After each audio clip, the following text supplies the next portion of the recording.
Jeeves at the time. I was an 11-year-old pupil at St Margaret's Junior School, and the first thing I can remember is being lined up along a wall in one of our classrooms with several other children, and we were asked to sing "There is a Green Hill Far Away." Hello, my name is Raymond Barton, and I was lucky enough as a boy soprano to be involved in the 61 production of Noyes Fludd at Orford Church, which was done as part of the 61, the 14th Aldeburgh Festival. And I was Mr. Polecat. How I remember that, I don't know. I've yet to meet Mrs. Polecat. I have tried via Radio Suffolk. She must be somewhere in Suffolk still. But it was a fantastic, as you were all involved in other ways, an incredible experience. I don't think I even knew why we were being asked to do this. But anyway, some of us then got selected to go for a further audition, and I believe that was over in Northfield School, where they had a nice room where we all stood in small groups, and the producer came along and asked us to sing "Eternal Father Strong to Save." And he walked along listening to us, and then he poked you and you had to step back. But you didn't know whether that meant you'd been selected or deselected. Hello, I'm Dennis Simpson, and in 1959 I was a young teacher in Galston, and we had a small recorder group there which I used to help to run. And I became involved through Ron Skins, who was a great recorder enthusiast and is sitting here beside me.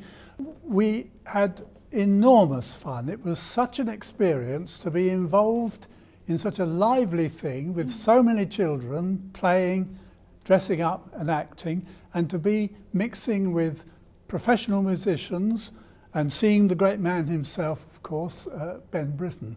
And my great memory of one of the performances, as you all know, there's a very stirring storm scene in which everybody in the orchestra was playing like mad, whipping up waves and spray and noise, and the recorders were blowing away like mad, and we had some difficulty in coming in at the right time. Dum-dum, something like that.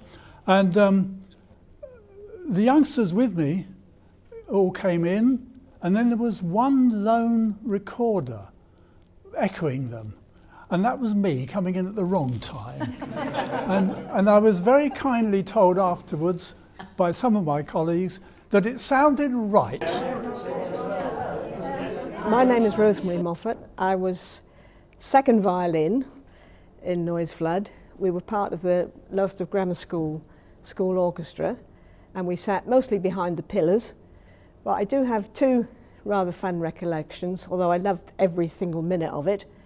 One was James Blades sitting here, right behind me, with his piece of string between two chairs and his row of teacups when he was playing The Rain, which was right behind me, which I loved. The second thing was, towards the end, when everything was going to that huge crescendo, I was sitting playing the violin with my music stand in front of me and the music. And the rainbow slowly came over, very slowly, in between me and the music stand. So I never finished Noyes Fludd because I had the rainbow in front of me. This was good things on the educational front. All the children had to get time off school to go to all the auditions, rehearsals. My name is Colin Bingu. I was a property man with John and two other friends. I do remember we had to hold these waves, and we started off calm and then we had to turn it into a storm. and by the end we were shattered, I think, you know. We had to try and do it very quietly because they were still singing. One other thing I do remember distinctly is I got very friendly with Michael Crawford and Doreen Metcalf, to the point that I walked home with them one night to where they were staying at Gunton Cliff, and we sat on the wall there overlooking the oval cricket ground, and we had a long chat, and when they left I went down to the railway station and said goodbye to them. So Michael Crawford's up here. That's Michael Crawford there.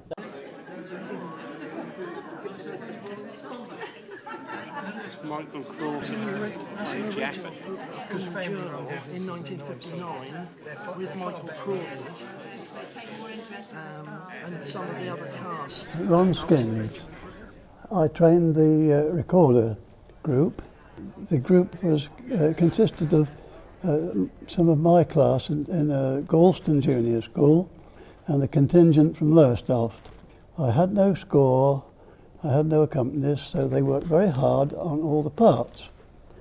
And eventually we went to what was then Lowestoft Grammar School for a rehearsal with the recorders and strings with Charles McKerris.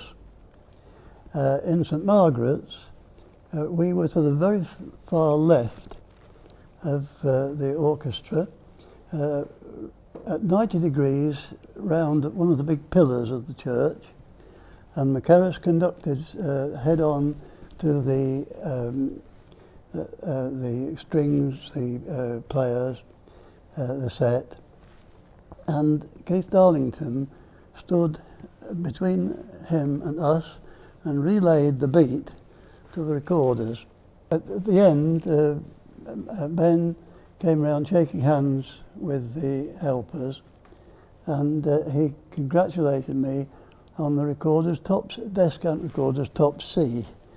It doesn't sound very much of a congratulation, but it is a terribly difficult note to play without shrieking, so I was quite pleased, and a great honour to shake the great man's hand.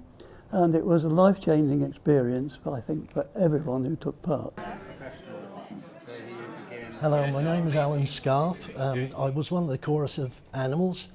I can't quite remember what animal I was, but looking at the photograph, I said to my wife, because she said to me, what animal were you? And I said, I think I was a rat. And she said, I think that sounded about right.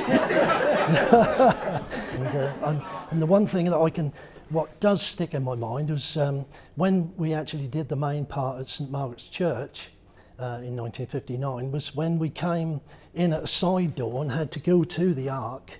I can remember us all singing Kyrie, Kyrie, Kyrie eleison, and that is probably one thing that's sort of stuck with me throughout my life.